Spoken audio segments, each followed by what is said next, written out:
Abra sua Bíblia comigo, lá no livro de Gênesis, e eu quero ler com você a história do primeiro assassinato.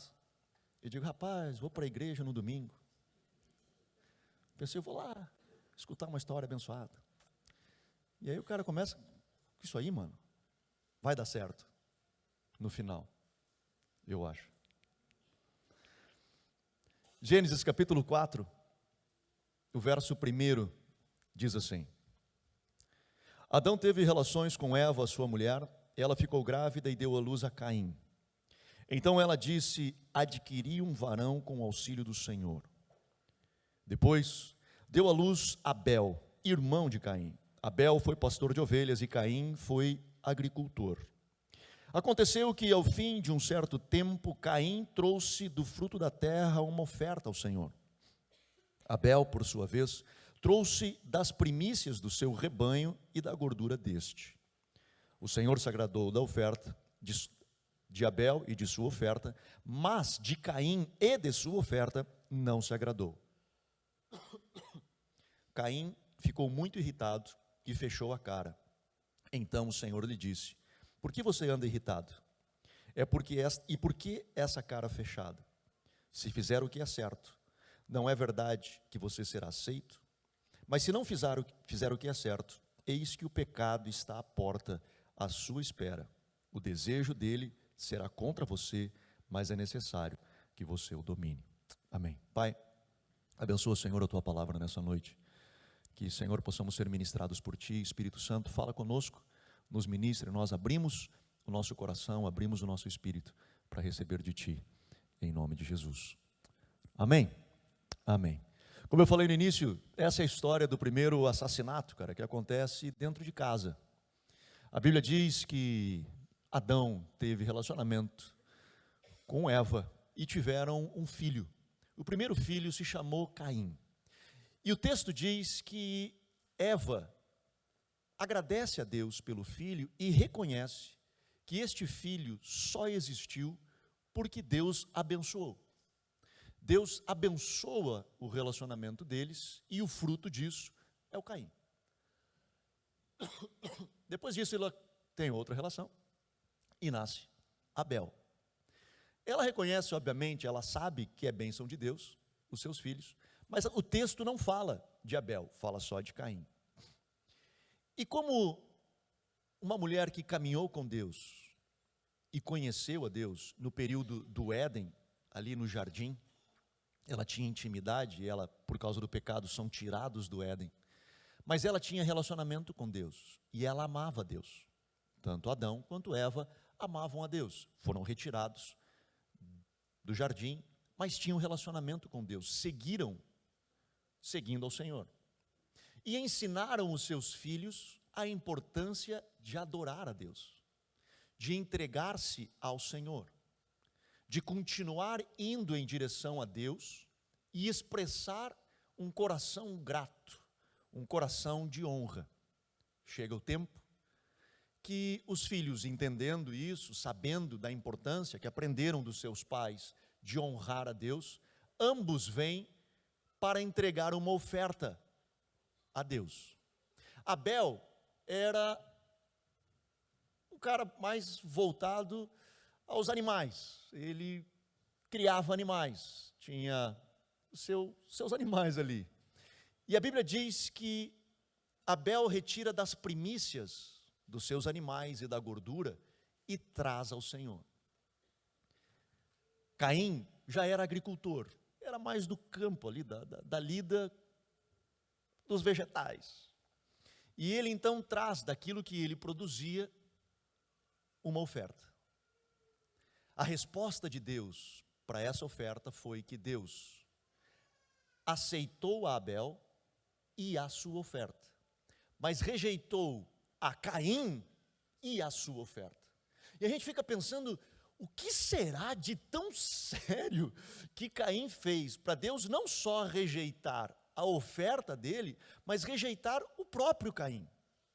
E aí a gente ouve algumas histórias tentando explicar, alguns dizem, não, mas é que Deus, ele é um Deus que, quando institui o sacrifício, institui um sacrifício de animais. Então, o que Caim tinha que ter trazido era um sacrifício de animal. Eu digo, cara, não sei, né? Se eu fosse Deus, eu acho que eu teria essa lógica. Se o cara chega e me diz, o que tu quer? Tu quer uma picanha ou um prato de alface? Eu ia querer uma picanha, né? Para mim ia soar bem melhor uma picanha. Mas não é esse o contexto. O contexto não é esse.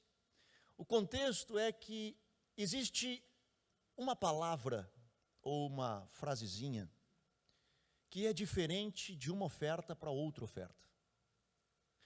Enquanto Caim traz do que ele produziu, e é o que a Bíblia diz, Abel traz das primícias do que ele tinha.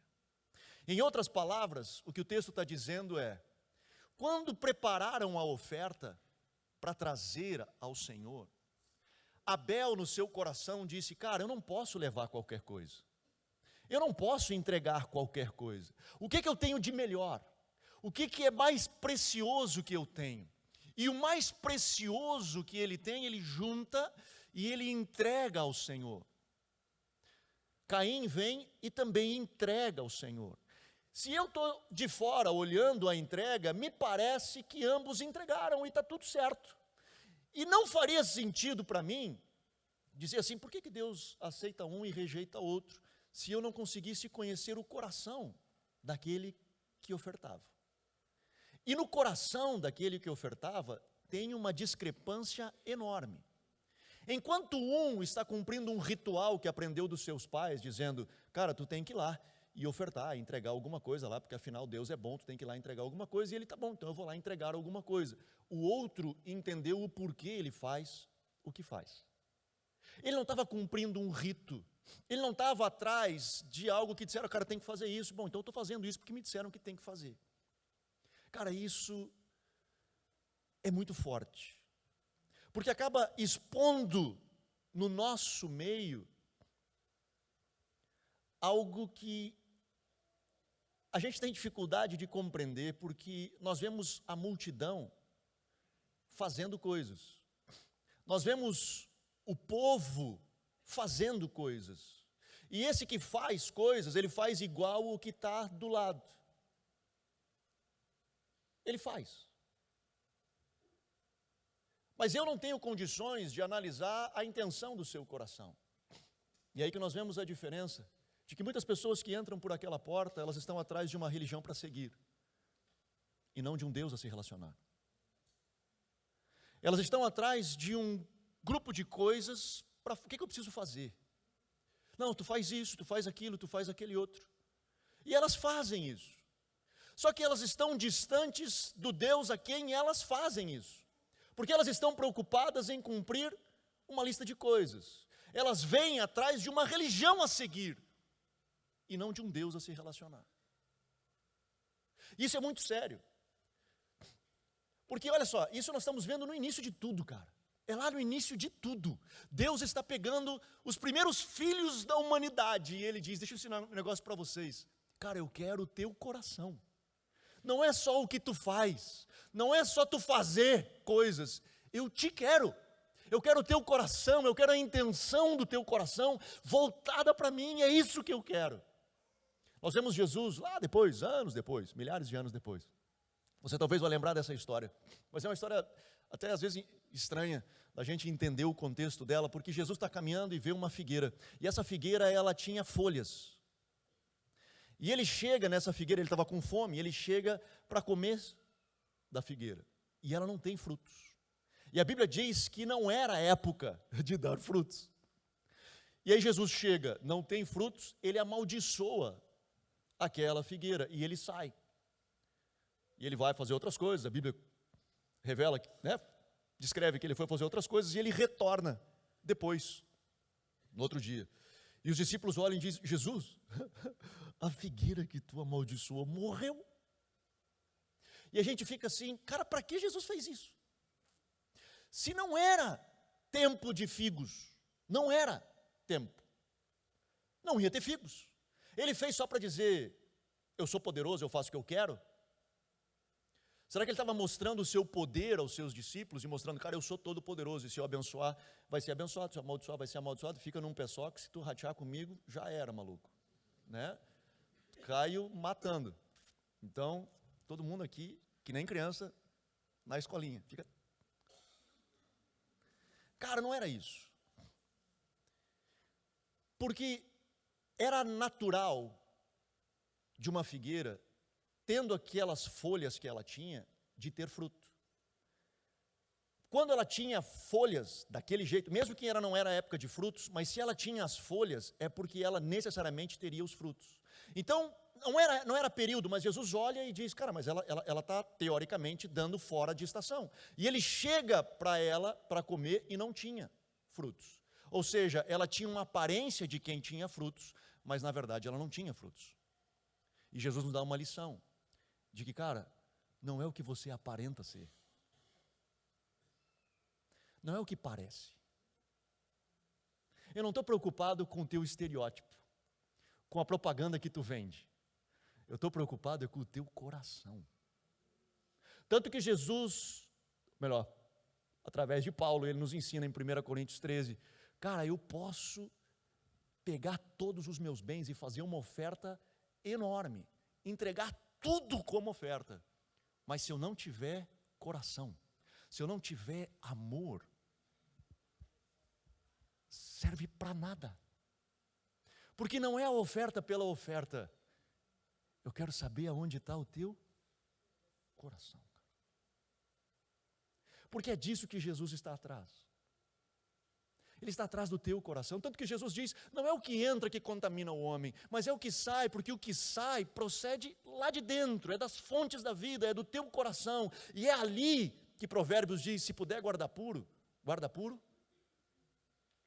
Porque é ali que eu quero estar ali, cara. Eu quero conectar contigo de coração para coração. Mas Deus não está preocupado com os mandamentos, de eu obedecer, de eu fazer tudo certo. E eu falava ontem ainda em Montenegro, aquele texto de João, do Evangelho de João, quando Jesus diz assim, aquele que me ama, obedece os meus mandamentos. É muito engraçado esse texto, quando tu lê ele rapidinho assim, parece que Jesus é aquelas crianças mimadas que diz assim, não, se vocês não fizerem o que eu quero, eu não brinco mais com vocês. E aí tu fala aquela assim, não. Vocês querem ser meu amigo? Todo mundo aqui pode fazer o que eu estou mandando. Não é esse o contexto. O contexto que Jesus está dizendo ali é o seguinte, cara, se tu me ama, se o teu coração está conectado comigo, existe amor entre nós, é natural que aquilo que eu penso acerca de você é importante para você. E tu vai me obedecer, porque tu me ama. Porque as palavras que eu tenho para te dizer, por mais que sejam duras, por mais que sejam difíceis, você vai obedecer, porque existe uma relação entre nós, de amor. Tu não se relacionou com o livro apenas, tu te relacionou com o autor do livro, que te ama. Então o que ele tem para dizer acerca de você, que é teu pai, é importante para você. E você para ouvir e diz, tá bom pai, eu quero ouvir. E aí então a obediência, ela acontece naturalmente a partir do relacionamento, e não o contrário. Porque muitas das vezes nós achamos que eu preciso cumprir um bocado de regras para eu um dia, quem sabe, talvez, me relacionar. Ter intimidade. E na verdade é o contrário. É de um lugar de amor, de intimidade, que nós vemos frutificação. Vede os nossos filhos. Passa por isso. Passa por um relacionamento. Deus fala com Caim e diz, cara, não curti a tua oferta. E eu estou te ensinando algo. Presta atenção, eu estou te ensinando algo. Eu quero o teu coração. E aí Caim, ao invés de entender, ele fica bravo.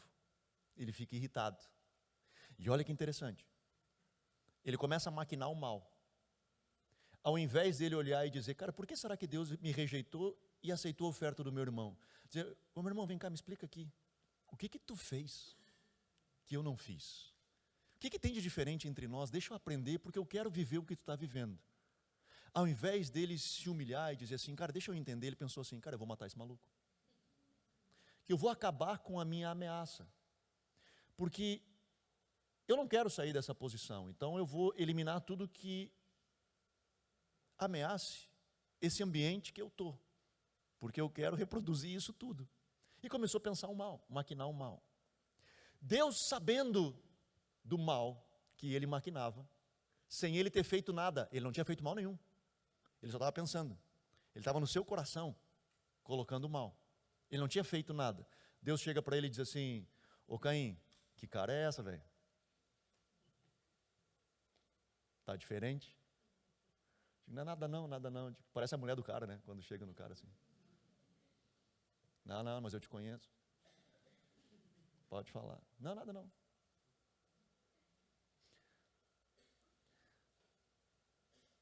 E aí Deus diz: cara, olha só, deixa eu te explicar. No teu coração está brotando um negócio que não é bom. O pecado está batendo a tua porta. Cabe a ti controlá-lo. Não entra por esse caminho. Não vai. Deus antecipa a ação, porque Deus queria o coração. E ele sai. Quando ele sai, você conhece a história? No verso 8. Caim disse a Abel, seu irmão: vamos ao campo. E estando eles no campo, Caim se levantou contra Abel, seu irmão, e o matou. O Senhor disse a Caim: onde está Abel, seu irmão? E ele respondeu: não sei, por acaso eu sou o guardião do meu irmão? E o Senhor disse: o que foi que você fez? A voz do sangue do seu irmão clama na terra a mim. E agora você é maldito sobre a terra, cuja boca se abriu para receber a sua mão o sangue do seu irmão. Quando você cultivar o solo, ele não lhe dará sua força, e você será fugitivo e errante pela terra. Caim planeja a morte. Ele mata o seu irmão, Abel. Quando ele mata o seu irmão Abel, Deus vem a ele e diz: cara, cadê teu irmão? E ele diz: sei lá, cada um cuida da sua. E ele diz: não, que é o seguinte, o sangue dele está clamando na terra, cara. O sangue de Abel está clamando. Obviamente que Deus sabia o que ele tinha feito. Ele diz: deixa eu te falar um negócio. As tuas ações geram consequências. O fato de tu estar desconecto comigo, e aquilo que eu tenho para falar para ti não é importante para você, e as escolhas que você fez vão gerar consequências. E Deus dá um veredito a ele. Ele diz assim: cara, o que tu plantar não vai dar, tu não vai conseguir cultivar da mesma forma que você vinha cultivando, ou seja, você vai ter que mudar de profissão, você vai ter que achar outra coisa para fazer, porque o que tu plantar, cara, você vai ter muita dificuldade para poder colher. E a segunda coisa, tu vai virar errante, tu vai estar pulando de cidade em cidade, tu não vai conseguir mais ter conexão, tu não vai conseguir aprofundar raízes, tu vai ficar fugindo para lá e para cá, para lá e para cá. Essa palavra é dura, ela é dura, cara. E às vezes as pessoas que nos amam falam coisas duras. As pessoas que de fato nos amam, e nos amam mesmo, elas precisam nos confrontar em algumas coisas. E dizer: cara, isso não é bom. E no fato específico do que Caim fez, que foi muito sério, que foi muito duro o que ele fez, porque o seu irmão já não tinha mais como responder, porque ele estava morto. Deus aperta ele e diz: cara, eu preciso te disciplinar, e eu te disciplino porque eu te amo.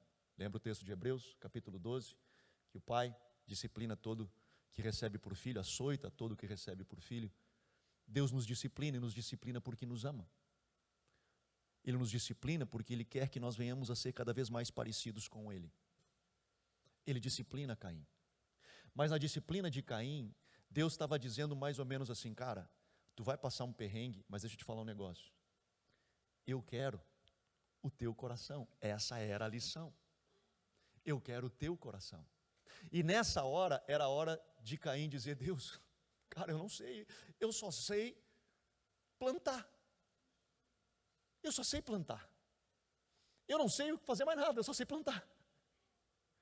Então, se não vai dar isso, eu preciso que tu me ensine outra coisa. Eu preciso que tu venha até mim e me ajude. Ou seja, era hora dele procurar relacionamento.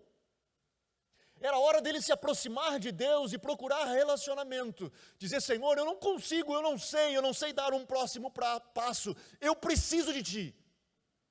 Esse teria que ter sido a reação de Caim. Tá bom, Deus, a punição ela é dura, mas não me afaste de Ti. que é o que Davi lá na frente fez, lembra? Davi errou, ele disse: Senhor, faz o que tu quiser comigo, só não faz uma coisa. Eu não quero estar distante de ti, eu não quero perder a conexão contigo, eu não quero perder relacionamento contigo, porque, cara, eu posso estar no vale da sombra da morte, pode estar dando tudo errado, mas se tu estiver comigo, deu, já era. Eu vou dar a mão e nós vamos cruzar, eu vou apanhar, vai sofrer, eu vou chorar, mas eu vou estar contigo, e é o que importa. Eu preciso ter essa certeza, que é o que Davi estava dizendo, e que Caim não foi capaz de dizer.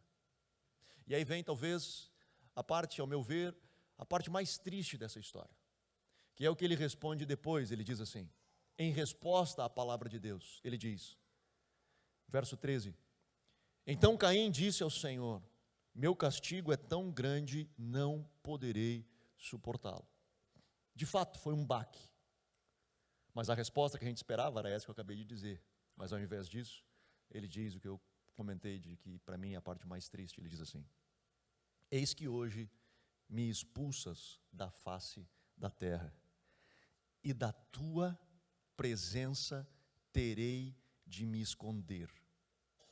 Serei fugitivo e errante pela terra, quem se encontrar comigo me matará. Deus não disse isso. Deus não falou isso. Deus não disse para ele sair da presença. Na verdade, a expectativa de Deus era justamente o contrário.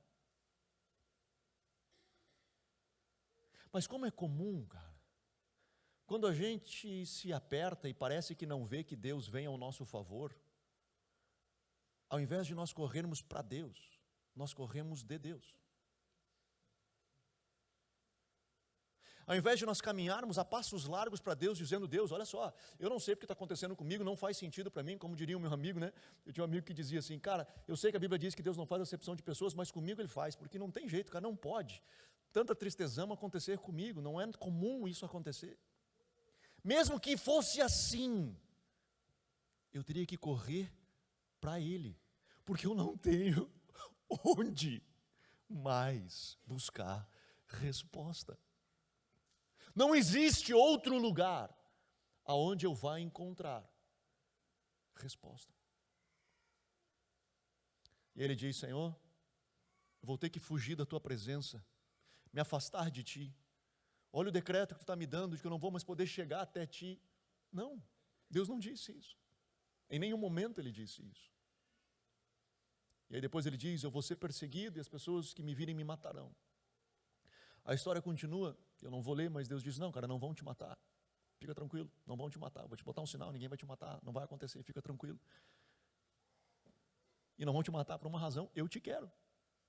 Eu quero que tu venha até mim. Eu quero que tu caminhe na minha direção.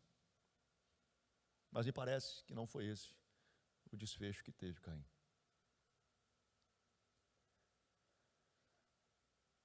Nós estamos em um período, cara, onde, e o ser humano na sua essência, muito fácil ele buscar uma religião para seguir. É muito fácil as pessoas virem para Deus buscando uma religião para seguir. Só que Deus está atrás de um coração para habitar.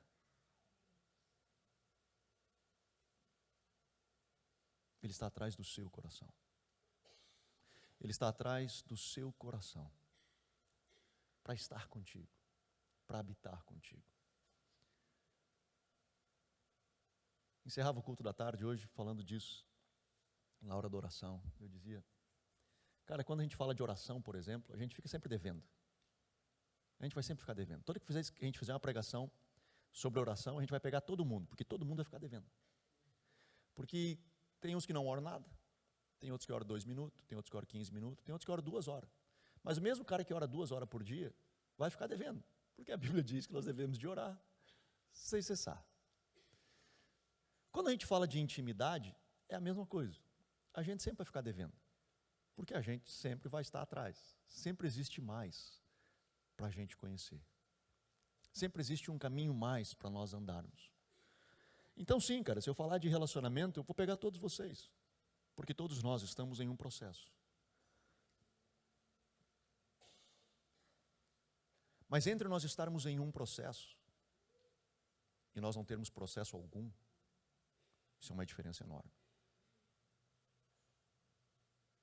Entre eu estar em um processo para conhecê-lo, e talvez eu não o conheço como eu deveria, mas eu estou num processo conhecendo cada dia mais e conhecendo cada dia mais, à medida que eu vou conhecendo, e esse é um negócio engraçado, em Deus, porque quanto mais a gente conhece, menos a gente conhece.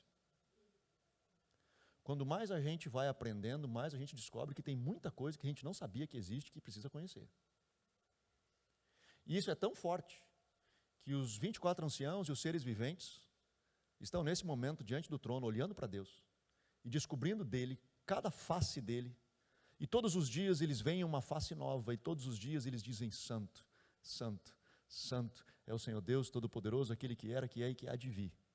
E eu não sei se vocês já pensaram nisso, mas e eles ficam cantando isso pelos séculos dos séculos, né, cara? Eu fico pensando, cara, chega uma hora quando a gente repete muito a música aqui, já fica, deu, né? Já enjoou pra caramba, já, tipo, imagina ficar repetindo e repetindo esse worship aí, não dá, né, cara? Os caras ficam. Imagina no céu, cara, a mesma música o tempo inteiro, tipo, ô. Mas, cara, não existe outra forma de expressar, porque os 4 seres viventes, os 24 anciãos, eles estão olhando para Jesus, olhando para o trono do Pai, e Deus vai se manifestando, e eles olham e dizem: é santo, Ele é santo, Ele é santo. E de repente Deus se manifesta de novo, e eles dizem: é santo, Ele é santo, Ele é santo. E de repente eles veem um novo Deus, e Ele é santo, e Ele é santo, e Ele é santo, e eles estão pelos séculos dos séculos olhando para o Pai, e não se cansam de ver um Deus ilimitado. Então nós estamos numa jornada de conhecer e conhecê-lo cada vez mais. Só que para que isso aconteça, nós precisamos de uma ação intencional do nosso coração, de dizer: Senhor, eu quero te conhecer. Ela não acontece por osmose. Ela não acontece por eu estar sentado na igreja. Ela não acontece por eu estar encostado em alguém. Ela não acontece nem por eu só ficar escutando louvor, ou escutando pregação, ou podcast. Ele acontece de uma ação intencional de dizer: Senhor, eu quero te conhecer. Eu quero que tu conheça o meu coração, e eu quero te conhecer. Eu quero me relacionar contigo. E obviamente que nós vamos, à medida que vamos entrando em intimidade, Ele que é luz vai iluminar nas nossas vidas. Onde tiver trevas, essas trevas vão sair, e nós vamos cada vez mais nos tornarmos semelhantes a Jesus, parecidos com Ele. Mas é uma jornada de uma ação intencional, de nós caminharmos em direção ao trono e conhecermos o nosso Deus. Amém? Vamos ficar de pé.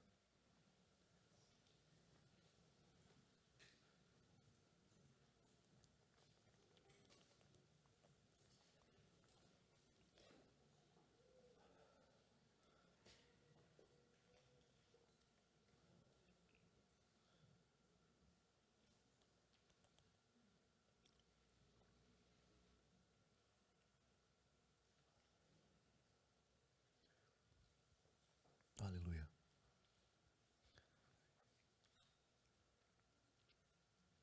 Eu quero orar com você nessa noite. Que nós venhamos a nos colocar diante do Senhor e dizer: Papai, eu quero dar passos em direção a essa jornada de conhecer a Deus. De, Senhor, que o meu coração seja uma expressão de fato de quem eu sou. Que as minhas ações expressem a essência do meu coração. Eu gosto demais, eu repito pra caramba esse salmo. Mas Salmo 19, verso 14, que Davi, ele diz: que as palavras dos meus lábios e que o meditar do meu coração sejam agradáveis na tua presença, Senhor. Não é só o que eu faço, mas é quem eu sou aqui dentro. Também sejam agradáveis a ti. Não é só eu corresponder com coisas que eu faço, como Caim estava correspondendo com coisas,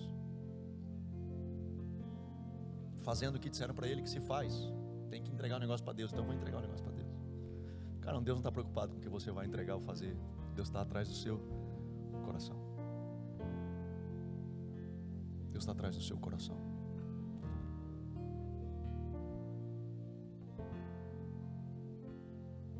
Pare de buscar uma religião a seguir. Busque um Deus a se relacionar.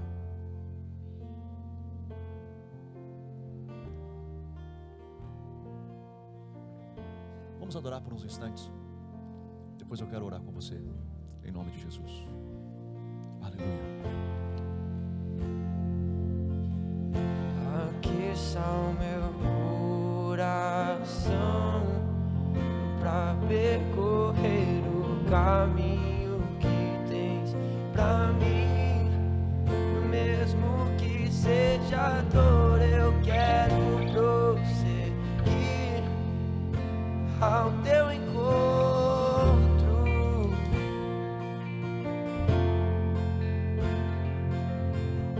E a cada passo eu digo sim, eu seguirei após a ti, negando a mim. Eu tomarei a minha cruz e seguirei ao teu encontro.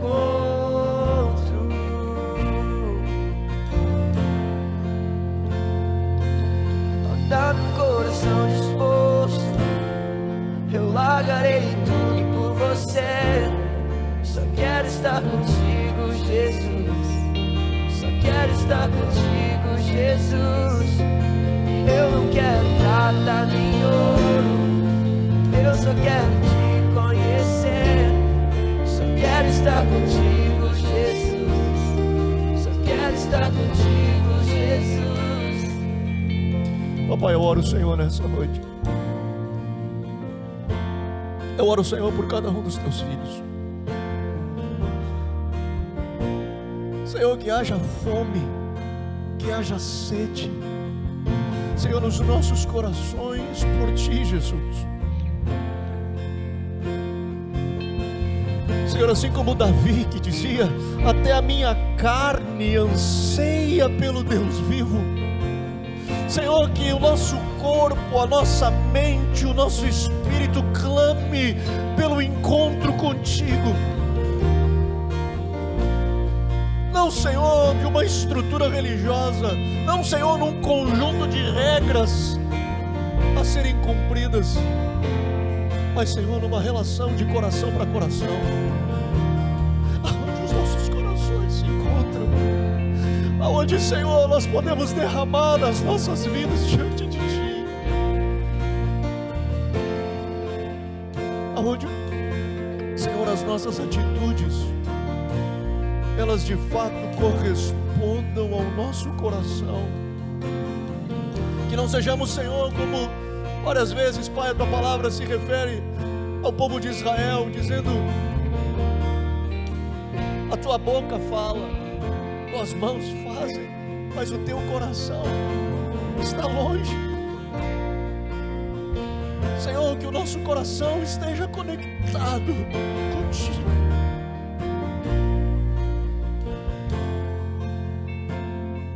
Possamos, Senhor, estar nos relacionando de coração para coração, que possamos expressar a nossa paixão, o nosso amor por Ti, a nossa entrega a Ti, como nosso bem maior, aonde nada, Senhor, é mais importante, aonde nada, Senhor, é mais importante, aonde Te amamos, Te amamos, Te amamos, Te amamos.